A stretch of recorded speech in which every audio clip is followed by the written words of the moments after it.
Hi, welcome back to the basement. I'm Steve Lewis. When we finished talking about Dennis Wilson in our last episode, it was early 1971. He had released a solo single in Europe. He was co-starring in a motion picture that was about to be released and was already getting some good reviews. He had been taking a more central role on stage as a performer and vocalist. He had sung 2 of the 3 songs and been the central focus of the interview that they had done on the syndicated David Frost show. And he was promising a solo album by April of 1971. It certainly seemed like the prime time for Dennis Wilson to launch a solo career, though he did make points to say he was not leaving the Beach Boys. So here's a trivia question that I don't think will be particularly hard for most of the viewers of this show. How many Dennis Wilson songs were released either by Dennis or the Beach Boys in 1971? The answer, of course, is 0. He was pretty much absent from that year's Surf's Up album, and though it was explained later that he was either keeping his tracks back for release on his solo album or had pulled them off the album to make room for some non-Wilson members' contributions in order to keep the peace, or some combination of both, to the outside observer in 1971, Dennis was simply missing. With no Dennis Wilson solo album forthcoming, it began to be easy to conclude that all the talk about a Dennis Wilson solo album was just that, a lot of talk. It wasn't until many years later that some of the fragments of things Dennis had been working on in 1971 began to appear on bootlegs. There were also some tantalizing fragments on a few of the archival releases that the Beach Boys put out. But it wasn't until the summer of 2021 that we really got a look at what Dennis had been working on in 1971 with the release of the Feel Flows box set. Some of the things here we'd heard before in one form or another, but to me at least, some of these tracks were a real revelation. Let's look at those tracks individually, beginning with 4th of July, which according to the liner notes was recorded in April 1971 at Brian's home studio. A 2-minute 45-second edit was first made available in 1993 on the 30 Years of the Beach Boys box set. The version on Feel Flows runs 3 minutes and 11 seconds, 26 seconds longer, the main difference being a gentle piano and flute coda, the flute played by Charles Lloyd, which you only get a few seconds of on the 30 Years version. It's co-written with Jack Riley and features a lead vocal by Carl, and was apparently intended for the Surf's Up album rather than a Dennis Wilson solo album. It's also the only unreleased Dennis track listed among the Surf's Up bonus tracks on the Feel Flow set. The Sound of Free and Lady single, both sides of that, are also featured with those Surf's Up bonus tracks, although I don't think either of those tracks was actually ever under serious consideration for inclusion on Surf's Up. I think it's a safe bet that Jack Riley's contribution was the lyrics. The earnestness and density of images are typical of the lyrics Riley was contributing to the band during this period, and are nothing like any of Dennis's other lyrics. The subject matter is the Vietnam War, a timely issue in 1971, and one that understandably a lot of rock artists were addressing in their work. Riley's lyrics tend to be poetic, ethereal, expressionistic, and densely packed with images. They seem personal and lend themselves well to introspection, and Riley's lyrics work well on tracks like Long Promised Road and Feel Flows. Addressing an issue like the Vietnam War using this lyrical approach just comes across as unclear. There are a lot of words about violence, struggle, rage, resolve, and hope here, but I'm not really sure what any of it means. Dennis, of course, explained that it's the first-person account of a soldier dying in a ditch, but without some additional explanation, I'm really not sure I would have gotten the point of view here. Admittedly, Riley would do a better job tackling imperialism with his lyrics to The Traitor in 1973. Whatever the case, it seems that certain members of the band didn't want a song about Vietnam on the album, which is reportedly why it went unreleased at the time. It's got a nice shimmering sound in the music. Carl, as always, handles his lead vocal beautifully. I would actually like to hear a Dennis version of this. I think Dennis's rougher voice would have fit in very well here. The edit on Feel Flows with the piano and flute coda is definitely the superior edit. I highly recommend that version of 4th of July. Next up, let's discuss the demo Barbara, which was first released on the Endless Harmony soundtrack in 1998. The Feel Flows version of this has some acoustic guitar flourishes that are up higher in the mix. To me, it sounds like an attempt to be different, not necessarily better, so I have a slight preference for the Endless Harmony version of this. According to the Feel Flows notes, it was recorded in the fall of 1971. According to the Endless Harmony notes, it was recorded, like 4th of July, in April of 1971. Also, according to the Endless Harmony notes, Daryl Dragon says Dennis used to play this a lot. Both Dennis and Daryl are on keyboards here, which Daryl Dragon said probably would have been replaced by strings had it been finished. Like the earlier Lady and much of Dennis's work during this period, it was inspired by his second wife, Barbara Sharon. They'd gotten together in August of 1969 and married on August 4th, 1970. They had 2 children, Michael and Carl, and would ultimately divorce on August 6, 1974. Like the song Lady, Dennis would perform this with the Beach Boys on their November-December 1970 European tour and would return to it periodically in concert at least as late as 1972. A nice live version of this would make an excellent addition to an expanded Beach Boys in Concert album, maybe for the 50th anniversary of the album in 2023. I would really like to see an expanded version of this. The song itself features simple, direct lyrics from Dennis, an exquisite melody, and a beautiful vocal from Dennis, one of his very best, really surprising for a demo. Though the ending is a little abrupt and maybe not completely worked out, a lot of work clearly went into this, more than you would expect for a typical demo. Had it been finished, I'm sure it would have been a highlight of a Dennis Wilson solo album. And speaking of highlights, let's now talk about Wouldn't It Be Nice to Live Again, written by Dennis with his friend Stanley Shapiro and recorded at Brian's home studio over May 23rd and 24th, 1971. This was first released in a 4-minute, 41-second edit on the Made in California box in 2013. A 6-minute, 50-second version with a beautiful coda was released on Feel Flows in 2021. As impressive as it was when we first heard it on Made in California, the Feel Flows version with the coda is clearly the superior edit. Unlike a lot of Dennis's tracks from this period, this one seems fully realized and finished. It's got the unusual structure and beautiful chord sequences characteristic of a lot of Dennis's work, and the jazz coda at the end, again featuring piano and flute, changes the tone and gives it a nice complexity. According to author John Stebbins, Wouldn't It Be Nice to Live Again was meant to be the closer to the Surf's Up album in place of the title track Surf's Up, but that Carl objected to it.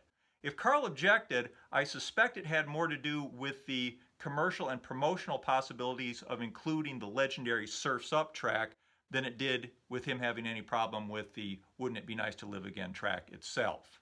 In any case, it's a terrible shame that this thing stayed in the can for 42 years and we never got to hear the coda until 50 years on.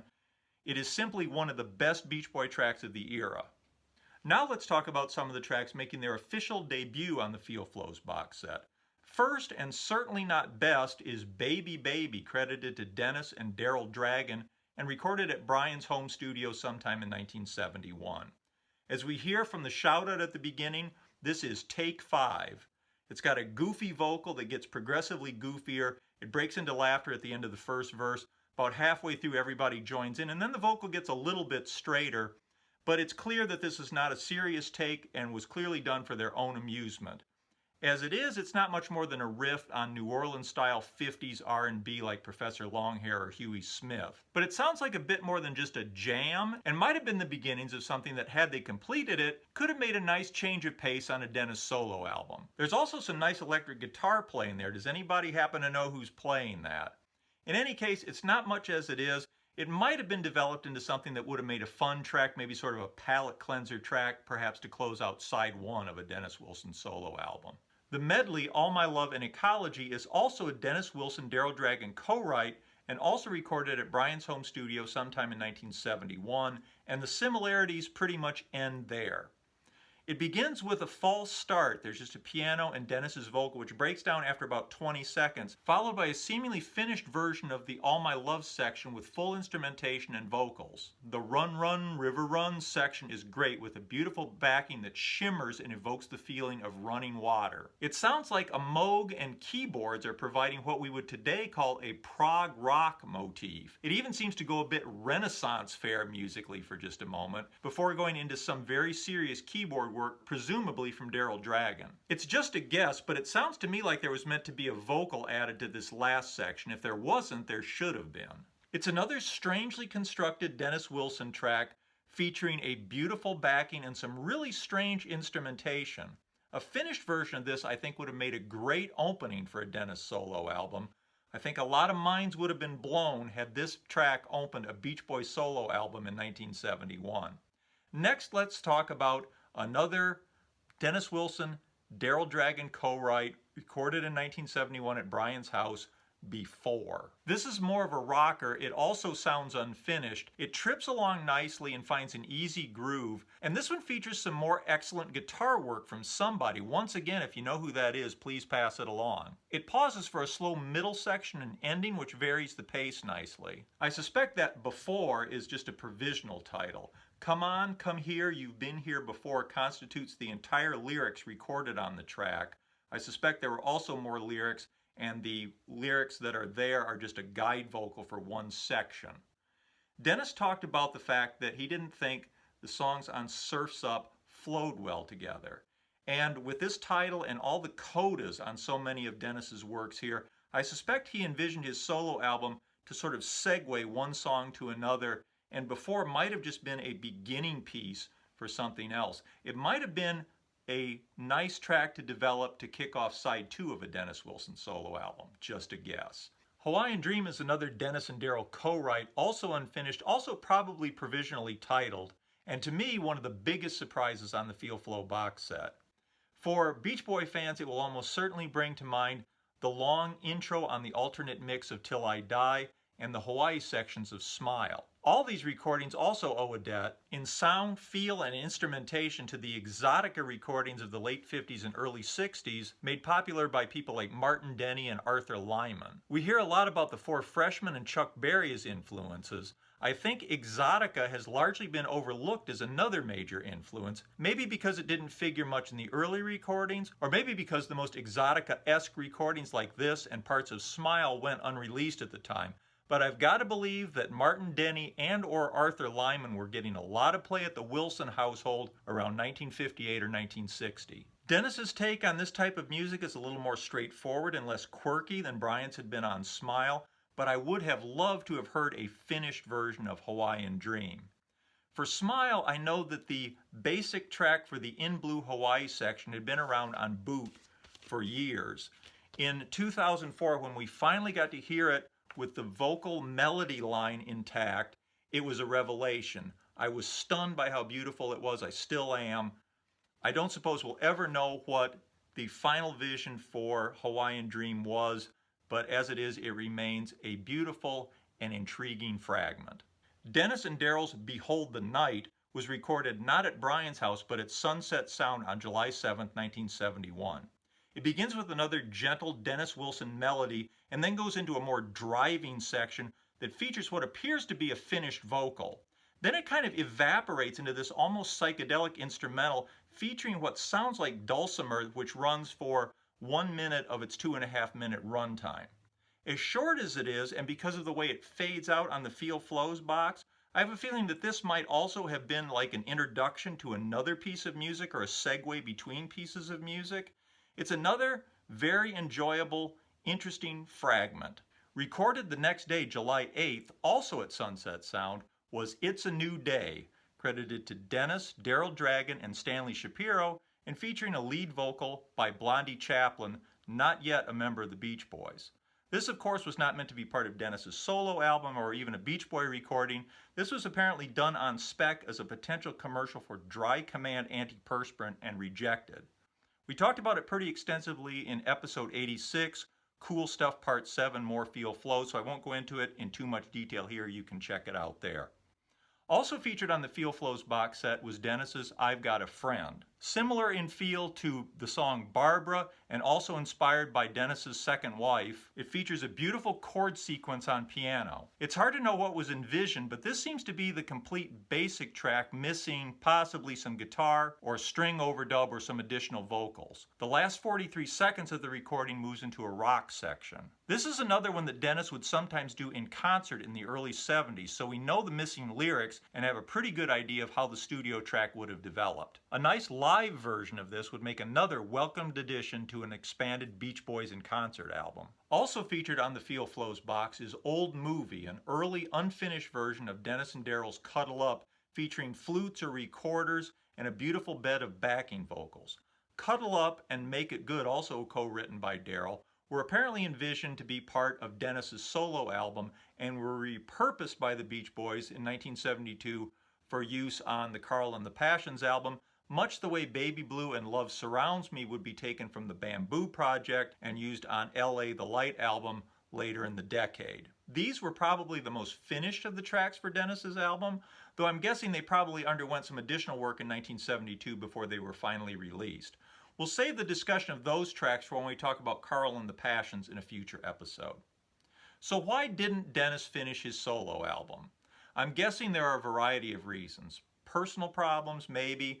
I think it's probably also very daunting to actually launch a solo career, even a part-time solo career. Though Dennis always said he intended to do solo records and remain with the Beach Boys, it certainly could have been seen as a threat and caused dissent within the band. Solo records have caused dissent in bands with far less complicated dynamics than the Beach Boys had in 1971. I'm sure that striking out from any successful band is fraught with complications, especially when that band is also the family business. And I know record companies are not often thrilled when a member of one of their acts goes solo, fearing that it will dilute the draw of the band or ultimately break them up. The Beach Boys' Sunflower album had only gone to 151, and the Dennis and Rumbo single didn't chart. If the Beach Boys were going to remain viable, it would require building them up, and spinning Dennis off seemed unlikely to help. Though these might have been factors, I don't think there was anybody either within the Beach Boys organization, or the record label actually preventing Dennis from doing a solo record,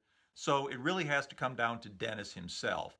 And as we saw, Dennis did release a very different but also excellent solo record 6 years later with Pacific Ocean Blue.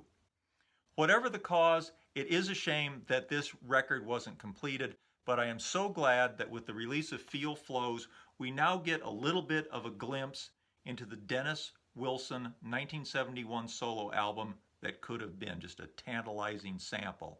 Hope you've enjoyed this. Please comment. I know there's a lot of speculation here, so please feel free to speculate right back at me. We'll see you next time. Please hit like and subscribe if you haven't done that, and I look forward to your comments. Bye.